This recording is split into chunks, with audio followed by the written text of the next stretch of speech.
Ms. Triggs was given the function y equals negative x squared minus 2x plus 3 and asked to graph it. The graph she drew is below. Is her initial value correct? Explain. Initial value means y-intercept. I know that. I'm going to annotate it. Well, the y-intercept is the same as the c value, right, for our standard form of an equation. So which number lines up with c? 3 does, right? It's the constant by itself without a variable. So then let's look at the graph.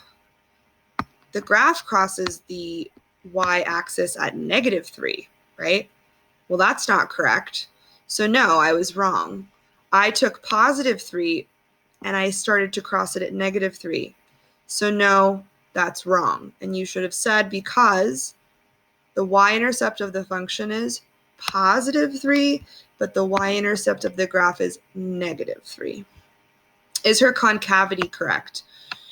Well, concavity means facing up or down, and we know that A is the value that tells us which way it's going. Well, A is the leading coefficient, so the leading coefficient of this function is negative.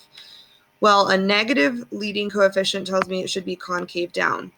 The graph I drew is concave up. So no, Ms. Triggs is incorrect because the function is concave down and the graph she drew is concave up. Is her vertex correct? Well, this one is going to take a little more time to determine. It's not as easy to just look at it. We're going to have to use the vertex formula. So -b over 2a. So -b, so our b value is -2.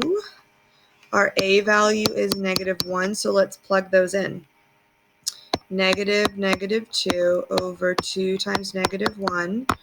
Well, negative times a negative is positive.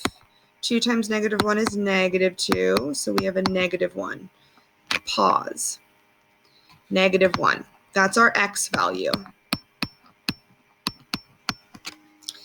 Let's look at the graph right now. Let's not even solve for y. The vertex of this graph lines up with +1. Do we even need to solve for y?